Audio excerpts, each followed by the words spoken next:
Ya, comenzamos entonces con la segunda parte de nuestro taller de exégesis y predicación, un enfoque aplicado.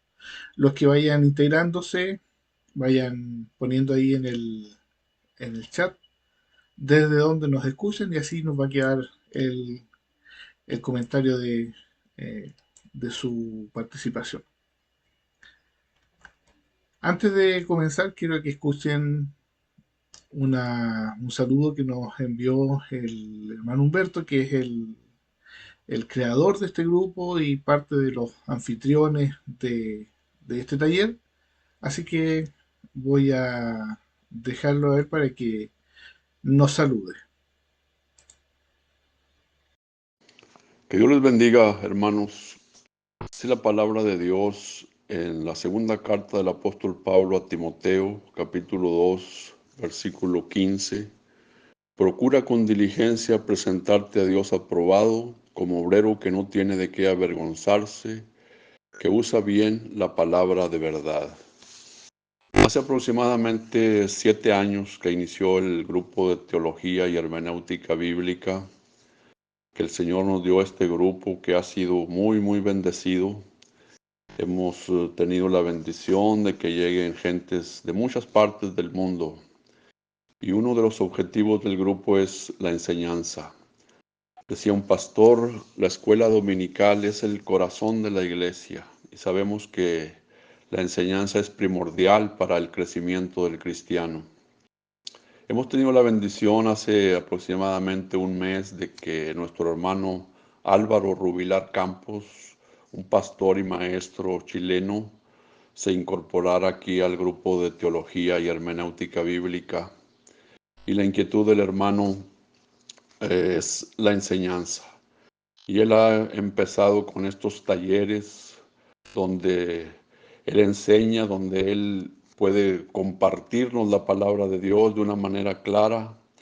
Y en esta ocasión va a tener la segunda presentación de estas lecciones en este taller para bendición de todos nosotros. Estemos atentos para recibir la palabra de Dios que el Señor tiene para cada uno de nosotros a través de nuestro hermano Álvaro. Pongamos mucha atención y sigamos creciendo en el Evangelio de Cristo Jesús. Que Dios les bendiga, hermanos. Vamos a nuestro capítulo 3. Estamos allá en la segunda parte, profundizando en la palabra de Dios, y vamos al capítulo 3, que es exégesis y hermenéutica. Vamos a explorar los significados, explorando el significado y la aplicación de las escrituras. Según de Timoteo dice, procura con diligencia presentarte a Dios aprobado, como obrero que no tiene de qué avergonzarse, que usa bien la palabra de verdad. En este capítulo nos vamos a adentrar, y yo le digo así, en el fascinante mundo de la exégesis y la hermenéutica bíblica. Son dos disciplinas esenciales para comprender y aplicar adecuadamente las escrituras a nuestra propia vida. Exégesis y hermenéutica son dos términos fundamentales en el estudio de la Biblia. Examinaremos cómo la exégesis implica extraer el significado original del texto bíblico, considerando su contexto histórico, cultural, lingüístico. Pero, por otro lado, la hermenéutica nos guía en la interpretación y aplicación de las escrituras en el contexto contemporáneo. La palabra exégesis se deriva del griego que suena exactamente igual, exégesis, y literalmente significa extraer el significado de un texto dado. En el contexto contemporáneo, la exégesis bíblica se concibe como el arte de explicar e interpretar las escrituras. ¿Cómo? Empleando específicamente el método histórico crítico. El objetivo primordial de la exégesis es establecer el sentido histórico, el que el autor original le intentó transmitir a su propio contexto. Por otro lado, la hermenéutica, también entendida como el arte de la interpretación, pero esta se centra en el desarrollo de un significado relevante para nosotros hoy. Entonces, en este sentido, tanto la exégesis como la hermenéutica juegan un papel crucial en la comprensión y aplicación de las enseñanzas bíblicas hoy día en la actualidad. Como decíamos, 2 Timoteo 2:15 dice, procura con diligencia presentarte a Dios aprobado, como obrero que no tiene de qué avergonzarse, que usa bien. Y ahí está la clave, que usa bien la palabra de verdad. Hay un capítulo que es el más largo de la Biblia, que es el Salmo 119, y se enfoca en la palabra de Dios y la importancia de estudiarlas adecuadamente para honrar a Dios con nuestra vida. ¿Qué es lo que es hermenéutica? Dijimos, vamos a hacer una aplicación práctica. Pasaremos a examinar qué es lo que es hermenéutica bíblica y su relevancia a nuestra vida cotidiana. Vamos a descubrir cómo aplicar estos principios hermenéuticos para interpretar las escrituras de manera significativa y relevante en el mundo actual. Vamos a explorar consejos prácticos, ejemplos concretos, vamos a ir al exégesis y a la hermenéutica en acción.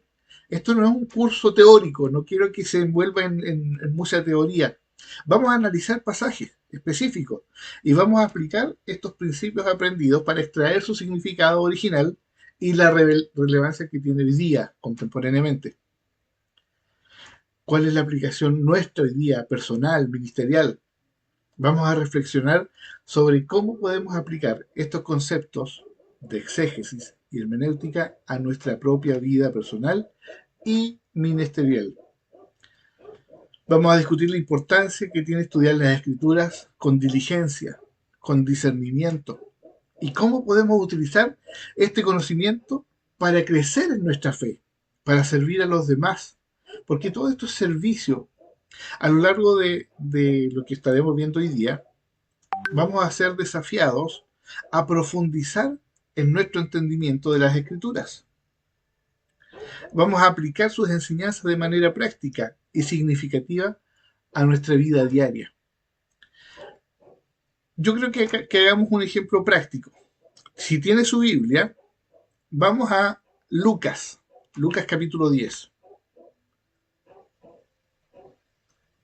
¿Tiene su Biblia preparada? ¿Su cuaderno de notas? Yo quiero que esto sea práctico, quiero que vamos aprendiendo con la práctica. No me, no me satisface la idea de estar una hora hablando y que usted esté solamente escuchando. Entonces yo creo que vamos a lo práctico. ¿Le parece?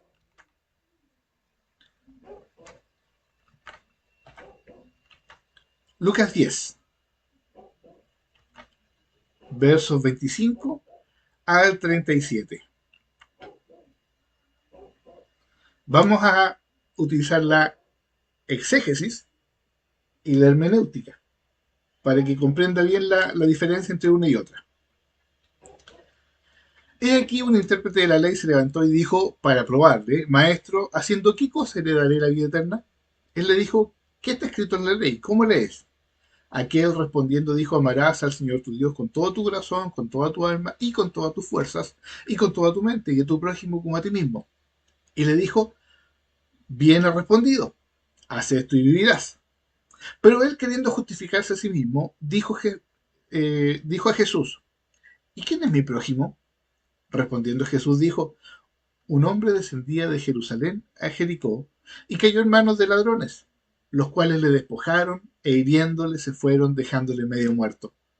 Aconteció que descendió un sacerdote por aquel camino y viéndole pasó de largo. Asimismo un levita llegando cerca del lugar y viéndole pasó de largo. Pero un samaritano que iba de camino vino cerca de él y viéndole fue movido a misericordia. Y acercándose vendó sus heridas, echándoles aceite y vino, y poniéndole en su cabalgadura, lo llevó al mesón y cuidó de él. Otro día al partir sacó 2 denarios y los dio al mesonero y le dijo, cuídamele, y todo lo que gaste de más yo te lo pagaré cuando regrese. ¿Quién pues entonces de estos tres te parece que fue el prójimo del que cayó en manos de ladrones? Él dijo, el que usó misericordia con él. Entonces Jesús dijo, ve y haz tú lo mismo. ¿Cómo leemos este pasaje desde el punto de vista de la exégesis?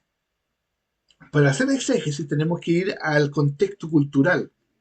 Y vamos al contexto cultural de la Palestina del primer siglo.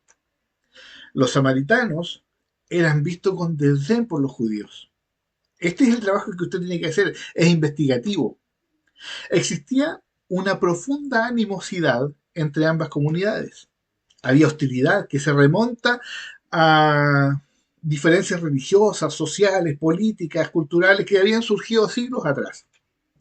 Dentro de estas curiosidades que estuve publicando durante septiembre, si alguno me siguió ahí en mi página de Facebook, estuve publicando y hablé algo acerca de esto, el periodo intertestamentario. No sé si vieron algunos artículos o curiosidades que yo estaba publicando. En el periodo en que los asirios invadieron Israel, ellos se establecieron y se mezclaron con los israelitas que quedaron.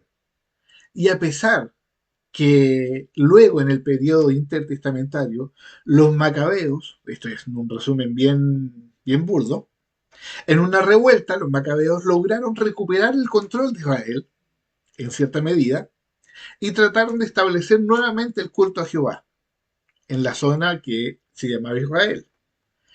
La raza ya estaba mezclada. Por lo tanto, cuando Jesús eligió a este hombre samaritano como un héroe, compasivo, que se preocupó del que estaba asaltado, en su parábola nos desafía y desafió a sus oyentes a expectativas culturales y sociales, llamándolos a superar sus prejuicios, a mostrar amor incluso a quienes se consideraban sus enemigos. Los judíos eran una raza que eh, fue que no aceptaban la mezcla, y los samaritanos, que eran parte de lo que era el reino de Israel hacia el norte, o el reino del norte, se mezclaron con los asirios. No tenían otra, eh, no les quedó otra. Entonces, en esta mezcla, los judíos llegaron a odiar a los samaritanos. Y ese odio, ese recelo por los samaritanos era evidente. Tanto así que si había un hombre que quería viajar desde Galilea, que es al norte en el tiempo de Jesús, hacia Judá, hacia el sur, pasaba por fuera y evitaba pasar por camino de samaritanos. Entonces, cuando logramos entender el contexto histórico, cultural, social, político en el que está inmerso lo que está contando Jesús, podemos entender un poquito de qué se trata lo que está contando. Ahora, los hechos se los di muy rápidamente. Aquí el exégeta tiene que ser prolijo en su estudio, tiene que buscar, investigar, leer, ser acucioso. Pero la idea es que vamos tomando estos ejemplos y avanzando con tareas prácticas, como le dije. Hay que ver traducciones, tomar el hebreo, el griego, para profundizar qué fue lo que quiso decir el autor. No le digo que tiene que aprender griego ni aprender hebreo, sino tomar las palabras y buscarlas en un diccionario. Vamos a verlo todo en detalle a medida que avance el curso. ¿Qué quiso decir el autor para los oyentes de su época? En este caso específico, hay que investigar cómo actuaban los sacerdotes. ¿Qué rol cumplían los sacerdotes en el tiempo de, de Jesús? Sabiendo que ya no tenían el mismo rol que antes de que fueran deportados a Babilonia, los de la tribu de Judá.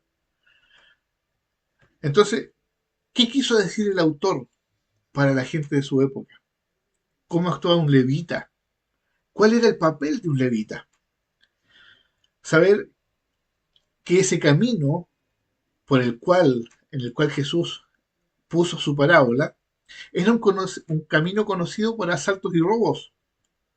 ¿Por qué un hombre habría tomado entonces este camino sabiendo que era de bandidos y ladrones? Todas estas preguntas culturales las responde la exégesis.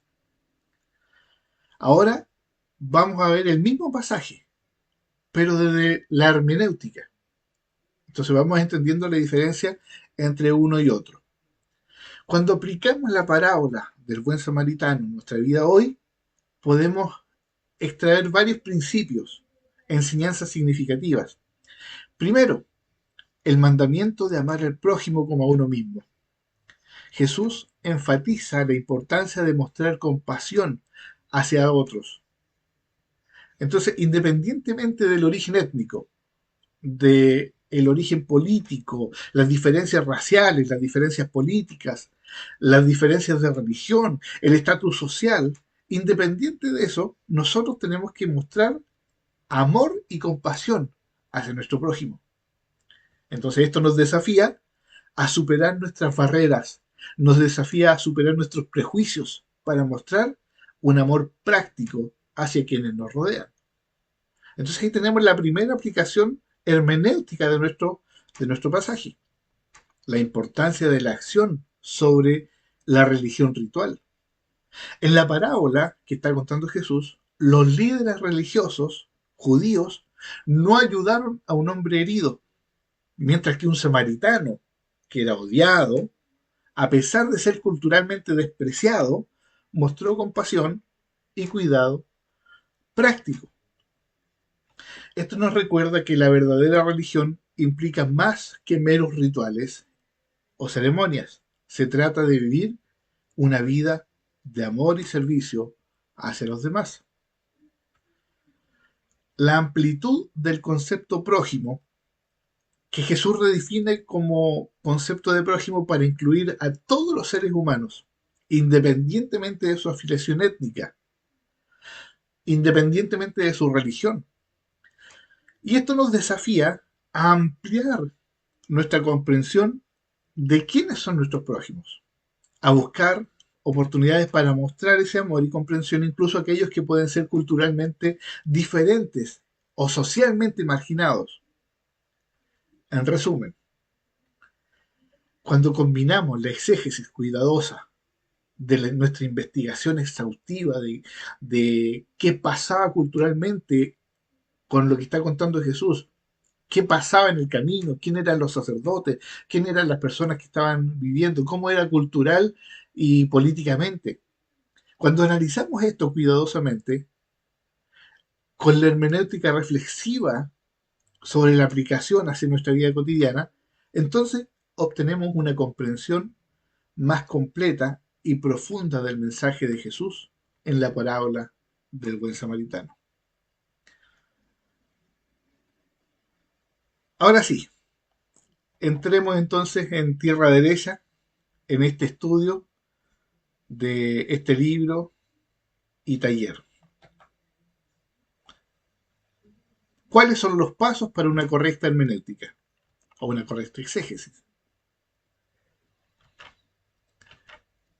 Hasta aquí va todo bien, se escucha bien. Hagamos una pausita ahí para que dijera un poquito lo que eh, estamos conversando.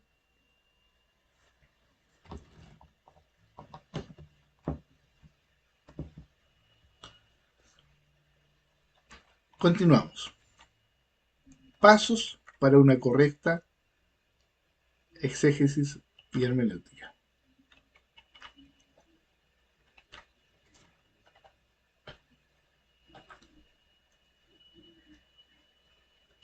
Define el pasaje a exponer. ¿Cómo vamos a definir el pasaje que vamos a exponer? Primero, y esto es, eh, lo vimos al principio cuando dijimos cuáles son lo que tiene que tener un predicador. Comienza clamando para que Dios revele qué es lo que Él quiere transmitir a la iglesia. Este paso es importantísimo. Comienza clamando para que Dios revele qué es lo que Él quiere transmitir a la iglesia. Este paso resalta la importancia de la dependencia de Dios. ¿De quién más vamos a depender? Nosotros como seres humanos no logramos comprender su palabra, pero Dios, el autor de la palabra, nos puede dar la comprensión del texto bíblico. Entonces, primero, el expositor de la palabra, el que va a hacer un estudio, el que va a hacer un artículo en Facebook, un artículo para publicar en algún blog, si quiere que su artículo sea relevante, ¿qué es lo que Dios quiere que tú escribas? ¿O qué es lo que Dios quiere que tú prediques? Entonces tenemos que reconocer, primero, reconocer la necesidad de que necesitamos urgentemente la iluminación del Espíritu Santo. Esto es crucial, porque antes de iniciar un estudio bíblico, necesitamos clamar para que Él revele esos aspectos profundos, significativos, que van a ir más allá de nuestro entendimiento. Pablo dice ahí en Colosenses 4, 3 al 6, orando también al mismo tiempo por nosotros, para que el Señor nos abra la puerta de la palabra, para la palabra, a fin de dar a conocer el misterio de Cristo, por el cual también estoy preso, para que lo que manifieste como debo hablar, andad sabiamente con los de afuera, redimiendo el tiempo, sea vuestra palabra siempre con gracia sazonada con sal, para que sepáis cómo debéis responder a cada uno. Entonces, lo primero que tenemos que hacer es pedirle al Señor de la palabra que nos revele qué es lo que Él quiere transmitir a la iglesia. Es esencial definir el comienzo y el fin del pasaje de lo que vamos a exponer.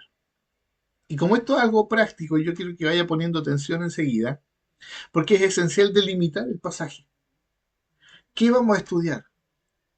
Para evitar interpretaciones erróneas. Este proceso incluye identificar el texto inmediato, así como el contexto más amplio del libro o la carta en la que se encuentra el pasaje que vamos a transmitir. De esta manera se puede comprender mejor el propósito del mensaje del texto. Si usted estudia historia, se va a dar cuenta de que las divisiones en la Biblia nos pueden ayudar, pero no todas están bien hechas. No significa que el autor se equivocó, significa que el que hizo las divisiones no las hizo correctamente. Estas divisiones que nosotros usamos en nuestra Biblia hoy fueron introducidas aproximadamente en el año 1200 después de Cristo. Y claro que nos sirven. Si nosotros queremos ir al centro de una carta, en vez de buscar toda la carta, si andamos buscando algo específico, por ejemplo, citamos 1 Corintios 5:20 y vamos específicamente a esa sección de la carta. Pero recordemos que Pablo escribió una sola carta, de principio a fin, a su audiencia. Y Pablo no la dividió en capítulos, no la dividió en versículos. Ejemplo, fíjese en este ejemplo que puse ahí. Filipenses 1 al final del capítulo 1. Y en nada intimidados por los que se oponen, para que ellos ciertamente es indicio de perdición, más para vosotros de salvación, y esto de Dios. Porque a vosotros os es concedido a causa de Cristo, no solo que creáis en Él, sino también que padezcáis por Él, teniendo el mismo conflicto que habéis visto en mí y ahora oís que hay en mí. Y la idea queda rara. Y si usted se fija ahí termina. Pero ¿cómo puede terminar ahí? Pero fíjese cómo parte el capítulo 2. Por tanto, ese por tanto nos da que viene del texto anterior. Entonces, ahora lea desde el 29 en adelante sin saltar, sin hacer la pausa del capítulo. Porque a vosotros os he concedido a causa de Cristo no solo que creáis en Él, sino también que padezcáis por Él, teniendo el mismo conflicto que habéis visto en mí, y ahora oís que hay en mí. Por tanto, si hay alguna consolación en Cristo, si hay algún consuelo de amor, si hay alguna comunión del Espíritu, si hay algún afecto entrañable, si hay alguna misericordia, completando y gozo sintiendo lo mismo, teniendo el mismo amor, unánime, sintiendo una misma cosa. Se da cuenta que el capítulo 1 es cortado, queda trunco, porque la idea se completa en el capítulo 2. Entonces, ojo con las divisiones. Cuando usted vaya a enseñar, no necesariamente el capítulo 1 es solamente una idea. Puede que la idea se complete en el capítulo siguiente. Lo mismo nos pasa en Colosenses. Fíjese el final de Colosenses, verso 28, a quienes anunciamos amonestando a todo hombre y enseñando a todo hombre y toda sabiduría a fin de presentar a Cristo Jesús, a todo hombre, por el cual también trabajo luchando según la potencia de Él, la cual actúa poderosamente en mí. Y el que hizo las divisiones terminó la idea ahí. Y nosotros a veces nos quedamos, leí el capítulo uno, pero el capítulo uno quedó trunco. Fíjese cómo empieza el capítulo 2. Porque quiero. Ese por qué viene de arriba. Entonces, si nosotros vemos, para lo cual, 29, 1.29, para lo cual también trabajo luchando, según la potencia de Él, la cual actúa poderosa en mí, porque quiero que sepáis cuán grande lucha sostengo por vosotros. ¿Se da cuenta? No sé si logro transmitir en alguna medida ese, ese entusiasmo por entender estas verdades y si las estoy logrando transmitir, eh, vean que en mí hay emoción cuando, cuando logramos conversar estas cosas. Eh,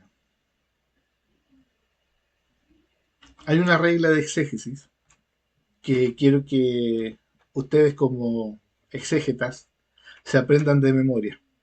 Y la primera regla de exégesis es que nosotros no podemos tomar un texto fuera de contexto porque eso es un pretexto. No tomar un texto fuera de contexto porque eso es un pretexto. Entonces nunca tomes un texto fuera de contexto. Estamos revisando el principio y el fin de lo que vamos a predicar. Si el Espíritu Santo te lleva a un pasaje, estudia el pasaje, estudia el anterior, estudia el posterior, estudia su contexto, estudia el capítulo completo, estudia el capítulo anterior, estudia el capítulo posterior. ¿En qué contexto fue escrito el libro o carta? Y por último, ¿en qué contexto dentro de todo el Nuevo Testamento o dentro de todo el Antiguo Testamento? Y por último, el contexto de toda la Biblia. Porque no podemos forzar un versículo negando el contexto completo de la Biblia.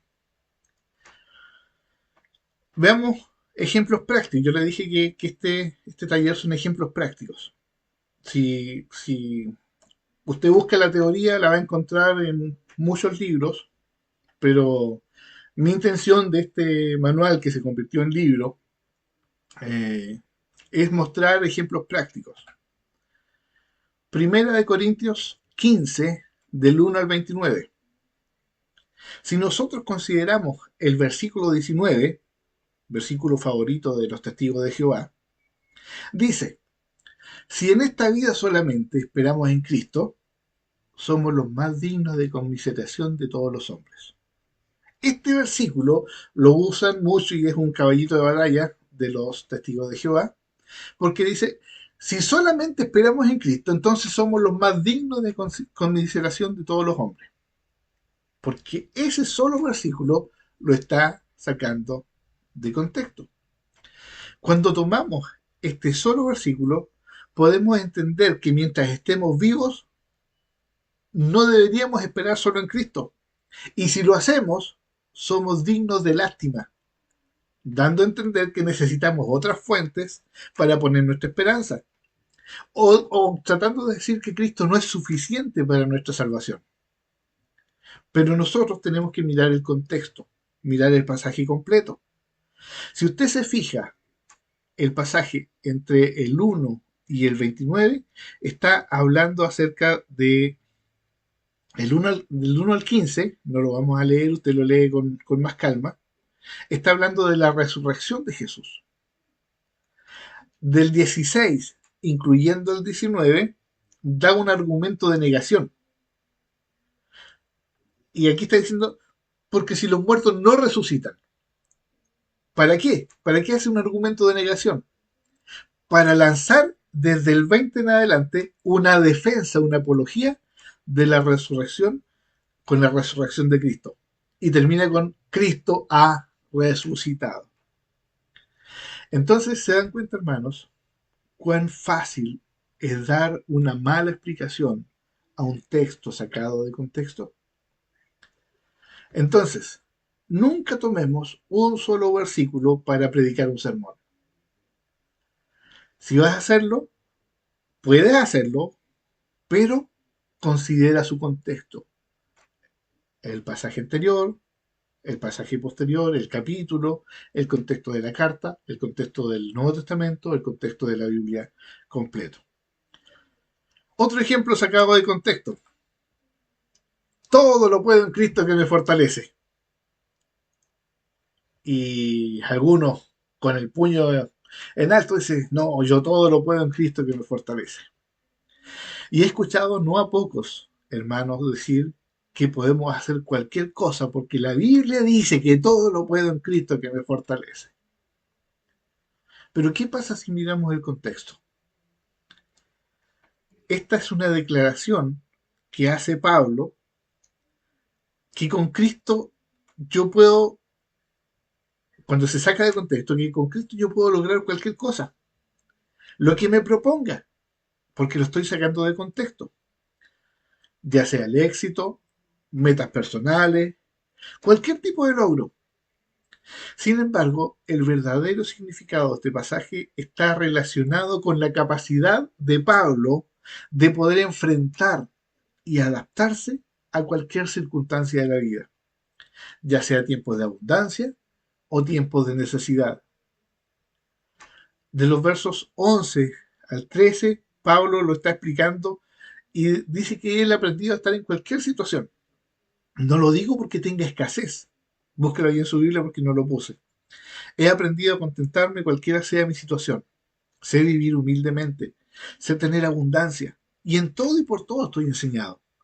Así para estar saciado como para tener hambre. Así para tener abundancia como para padecer necesidad. Todo lo puedo en Cristo que me fortalece. Aquí vemos que Pablo, ¿de qué está hablando Pablo? Está hablando de la fortaleza que recibe de parte de Cristo para vivir en abundancia o en escasez. Independientemente si tiene mucho o tiene poco, puede enfrentar cualquier situación porque la fortaleza viene de nuestro Señor Jesucristo. No está diciendo que podemos lograr cualquier cosa, sino que en Cristo podemos soportar y estar en paz en medio de cualquier circunstancia. El mensaje central es sobre la dependencia de Cristo. En ella, en la dependencia de Cristo, encontramos fuerza y contentamiento, sin importar las circunstancias externas. Aquí hay varios ejemplos que quiero que anote si tiene su cuadernito. Mateo 7, verso 1, no juzguéis para que no seas juzgado. Frecuentemente este versículo es citado para decir que los cristianos no debemos juzgar nunca a otros. Sin embargo, el contexto más amplio, si vemos de los versículos 1 al 5, nos muestra que Jesús no está prohibiendo el discernimiento o la corrección, sino está advirtiendo algo en contra de la hipocresía. Los versículos posteriores hablan de corregir a otros. Entonces, ¿cómo podríamos no juzgar o cómo podríamos corregir si no hacemos juicio? Entonces no es una prohibición total de juzgar. Jeremías, porque yo sé los planes que tengo para vosotros. Cuántas veces he escuchado este texto sacado de contexto. Este versículo se cita a menudo para afirmar que Dios tiene planes de prosperidad para cada uno de los individuos, para cada uno de nosotros. Sin embargo, en su contexto, Jeremías está escribiendo a los exiliados de Babilonia, diciéndole que estarán en exilio durante 70 años antes de que Dios los libere. El plan de Dios menciona es que está diciendo que yo sé los planes que tengo para vosotros, y Dios menciona que es a un plazo de 70 años para la restauración de Israel como nación. No es una promesa directa de éxito inmediato o de éxito o de prosperidad personal. Y no es una excusa de prosperidad personal para los creyentes hoy día. Pasemos enseguida a Romanos 8:28 y sabemos que los que aman a Dios todas las cosas les ayudan a bien. A menudo he escuchado que personas desde los púlpitos interpretan que todo lo que nos ocurre en la vida de los cristianos, será bueno o fácil. Pero el contexto de Romanos 8 eh, habla del sufrimiento, la redención y la esperanza futura en medio de las dificultades. Pablo está diciendo que Dios obra en medio de todo para al final eh, a los creyentes les da la conformidad de la imagen de Cristo. Entonces no está garantizando una vida libre de problemas. Todos los que aman a Dios, todas las cosas le ayudan bien. No está diciendo que estamos libres de problemas, sino que Dios tiene un propósito redentor en medio del sufrimiento. Y la redención nuestra, obviamente, nos ayuda bien. Ah, Salmo 37. ¿Quién no ha predicado este salmo? Deleítate a sí mismo, Jehová, y Él concederá las peticiones de tu corazón. Este versículo se usa para sugerir que Dios dará a las personas lo que desean y lo que busquen. Sin embargo, el contexto del Salmo 37 trata de la confianza en Dios y de cómo Él recompensa a los justos que se deleitan en Él y buscan su voluntad. No es una promesa de Dios para que nosotros pidamos cualquier cosa o para que deseemos cualquier cosa. Filipenses 4:19. Mi Dios pues suplirá todo lo que os falta conforme a sus riquezas en gloria en Cristo Jesús. Este a menudo se toma como una promesa de que Dios proveerá para nuestras necesidades materiales. Lo he escuchado muchas veces. Pero el contexto, si nosotros estudiamos el contexto, y yo quiero que usted lo estudie a conciencia, no se quede con lo que yo le estoy diciendo, sino que estudie a conciencia el contexto de cada uno de estos ejemplos.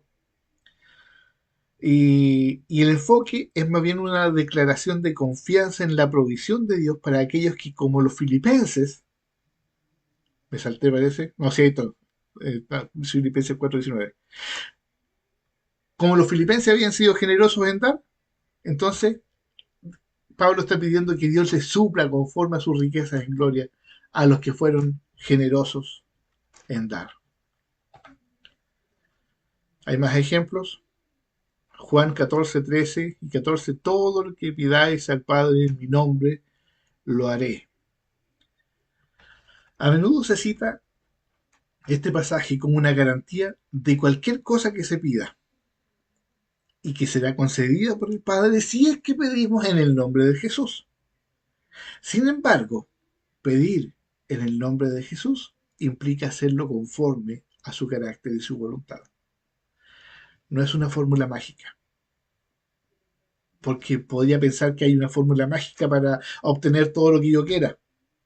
Es una expresión de sometimiento a la voluntad de Dios, pidiendo lo que está alineado con sus propósitos.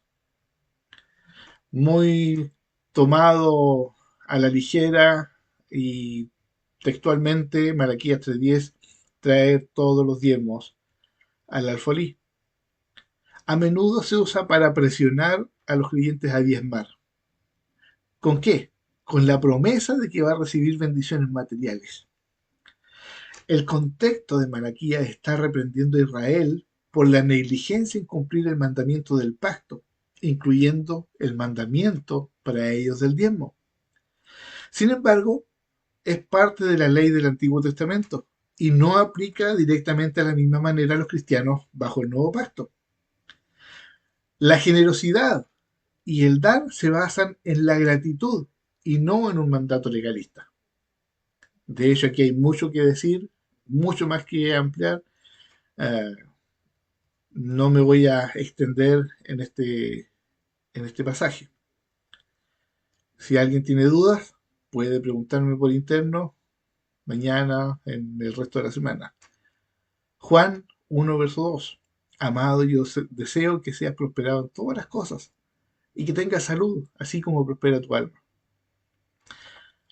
Lo he escuchado muchas veces en círculos de teología de la prosperidad, para sugerir que Dios quiere que todos los cristianos sean ricos, que todos los cristianos sean saludables.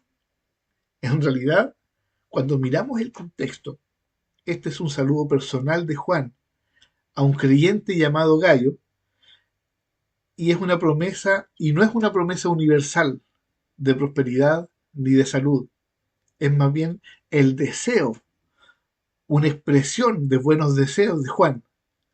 Esto no es una declaración doctrinal.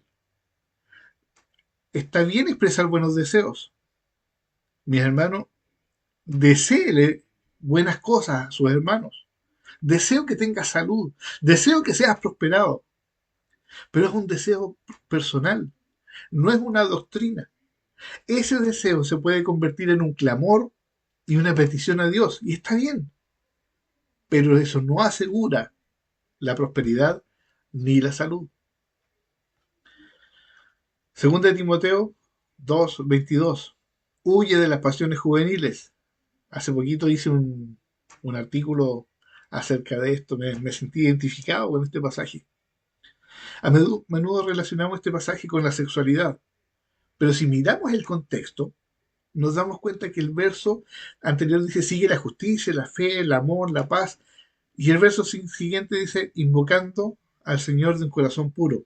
Analicen, hermanos, desde el verso 14 al 24 y se van a estar dando cuenta de que está hablando es una advertencia de que no es en contra de las pasiones juveniles, esas pasiones sexuales, sino que abarca un espectro más amplio de comportamiento, que incluye huir de discusiones sin sentido. Ahí después usted busca mi artículo y lo comenta. Los jóvenes, impulsados por su ímpetu, por su fuerza, por la necesidad de demostrar que siempre tienen razón, a menudo se ven atrapados en debates estériles. Hoy en día uno va a las redes sociales y las discusiones se enfrascan facilito y rapiditamente o rápidamente escalan hasta convertirse en conflictos sin propósito, no se llega a ningún lado. Entonces, les invito, hermanos, a que podamos entender, segunda de Timoteo 2:22, huye de las pasiones juveniles y no nos metamos en conflictos sin sentido en las redes sociales. Yo sé que el grupo de teología y hermenéutica bíblica tiene más de 1 millón de miembros. Y es muy fácil publicar algo y que a otro no le guste. Y lo va a comenzar a discutir y lo va a comenzar a cuestionar. Me ha pasado en algunos artículos que yo publico un punto de vista y el otro lo rebate. Y yo le rebato de nuevo. Y el otro pone. Y no llegamos a ningún lado. Entonces Pablo nos aconseja, huye de las pasiones juveniles. Yo creo que hasta aquí con los ejemplos. ¿Cómo vamos, hermano? Nos queda un ratito todavía. Empezamos a las 8:10, dijimos aproximadamente 1 hora de estudio. Si usted me dice que ya es suficiente, cortamos aquí y lo dejamos para una tercera clase. Coménteme algo ahí mientras eh, me tomo un respiro. Ok, me dice la hermana Blanca. ¿Alguien más comenta?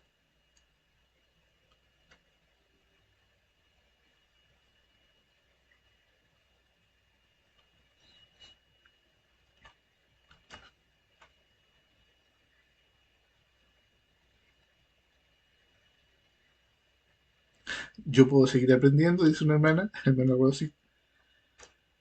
Todavía nos quedan algunos minutitos, así que sigamos con el 4.3. Analiza el comienzo y el final del libro o de la carta. Esta es una técnica que podemos hacer fácilmente. hasta aquí se ha dado cuenta que no necesita saber hebreo, no necesita saber griego. No hemos usado muchas herramientas externas, estamos solamente usando eh, la palabra, el contexto de la palabra escrita. Entonces analizar el inicio y el final del libro o la carta nos ayuda a captar el tema principal, las ideas claves, las ideas que se desarrollan a lo largo del texto. Esta práctica proporciona una visión general del contenido y facilita la comprensión del propósito que tuvo el autor al escribir el libro o la carta. Entonces analiza el inicio, el comienzo y el final. Si vamos a estudiar, por ejemplo, Romanos capítulo 10, entonces nos va a servir analizar el capítulo 1 y analizar el capítulo final. Por ejemplo, analicemos parte del capítulo 1. Pablo, siervo de Jesucristo, llamado a ser apóstol, apartado para el Evangelio. Quiero que visualmente vaya viendo algunas palabras clave. ¿Cuáles son las palabras que se repiten en este capítulo? Como no tenemos la oportunidad de que vamos comentando, sería lo ideal que usted me fuera diciendo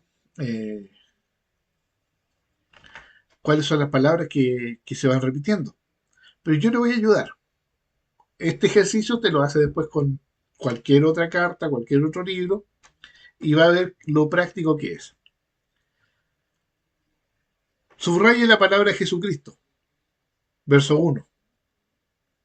Subraye la palabra Evangelio. En el verso 2, subraye la palabra Escrituras. En el verso 3, otra vez Jesucristo. En el verso 5, obediencia. Ahí hay una clave del capítulo. En el 5, todas las naciones. En el 6, Jesucristo. En el 7, Jesucristo. Fíjese el final. En el 25, Evangelio. Nuevamente. En el 25, Jesucristo. En el 26, Escrituras. En el mismo 26, todas las gentes, lo mismo que todas las naciones. En el mismo 26, obedezcan. Obediencia, decía antes. En el 27, Jesucristo. Entonces, le doy el resumen, tomando solamente el primer capítulo y el último capítulo de las palabras subrayadas, las que le dije que subraye, y podría tener algo como esto. Pablo, siervo de Jesucristo, está enseñando a los romanos acerca de Jesucristo, que fue prometido en las Escrituras, dado a conocer a las naciones, para que obedezcan su fe, para la gloria de Dios. Ahí tiene un resumen de la carta, sin considerar del 2 al 15, capítulo 2 al capítulo 15, sino solamente un resumen de qué es lo que quiso decir con el capítulo 1 y el capítulo final. ¿Se da cuenta lo sencillo que fue hacer una especie de resumen solamente viendo el principio y el final de la carta? Análisis del contexto histórico.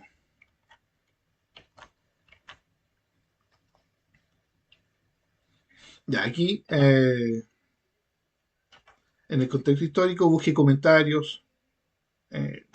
No sé si tiene a mano comentarios. Y si no, comienza a adquirir algunos libros. Siempre es bueno tener libros impresos. Eh, no le puedo decir yo cuáles porque son libros caros. Pero en la medida que pueda, vaya escribiendo sus comentarios. No se quede con lo que le ofrece Internet. Téngalos físicamente. Son un recurso valioso.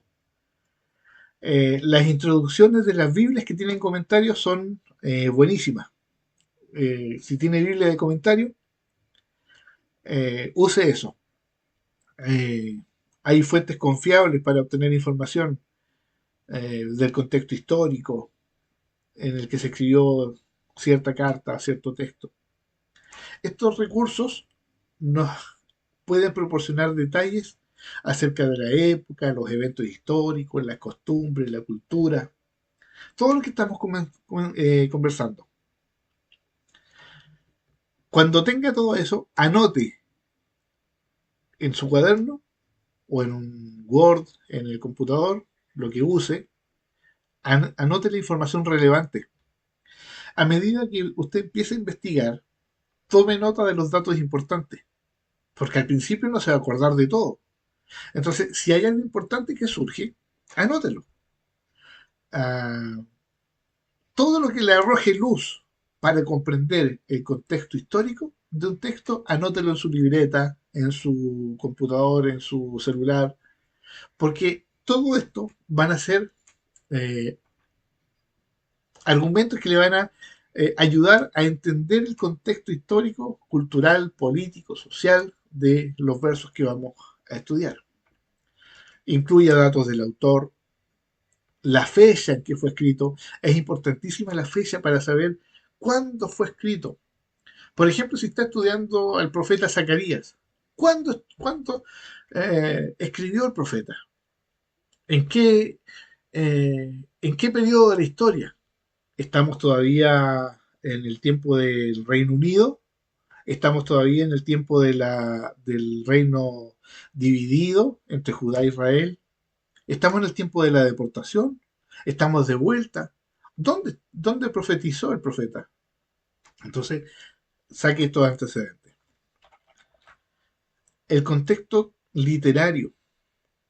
eh, Mientras estudie el texto, identifique los elementos del párrafo o la sección en que se encuentra.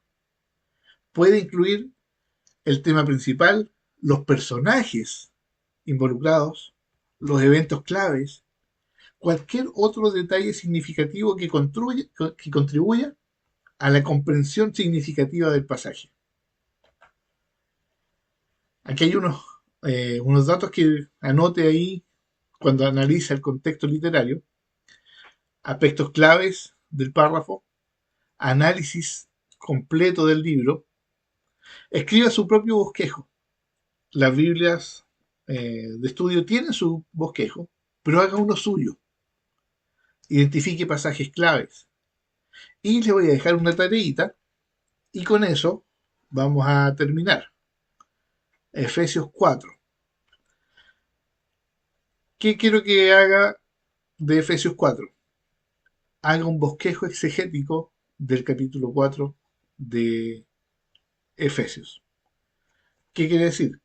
Haga una estructura, nada más que una estructura. Por ejemplo, del verso 1 hasta el verso 7 habla de esto y ponga un título. Del verso 7 al verso 11 habla de esto y pone el título. Del verso 11 al verso 15 habla de esto y usted le pone el título. El verso 16 habla de esto y usted pone un título. ¿Le parece como tareita? Y lo comentamos durante la semana.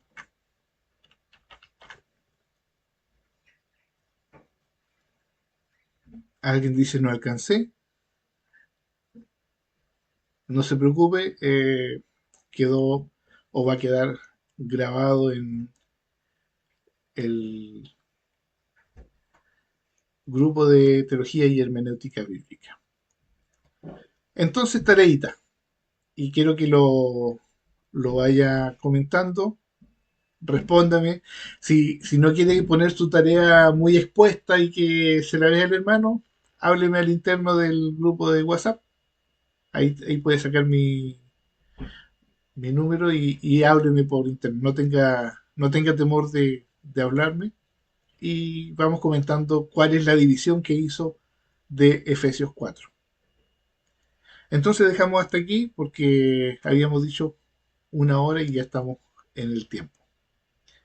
¿Algo que comentar, hermana Rosy?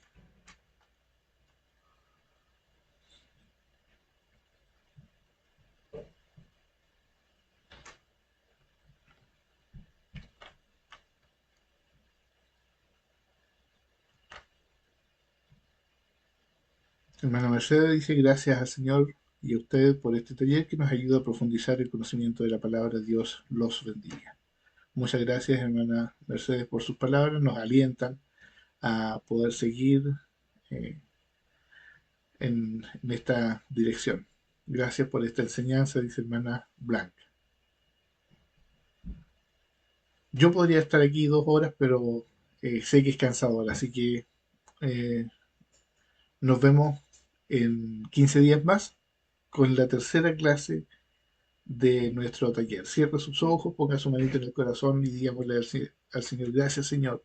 Muchas gracias porque nos enseña estas cosas a lo mejor que pueden ser complicadas para algunos, pero las estamos aprendiendo como rudimentos básicos de aprender a estudiar la palabra. Queremos ser expertos, exégetas de la palabra, pero no para ganar discusiones, no para ganar discusiones que no nos llevan a nada, sino para llevar el mensaje correcto al mundo que lo necesita. Gracias Espíritu Santo por la revelación de tu palabra. En el nombre de nuestro Señor Jesucristo.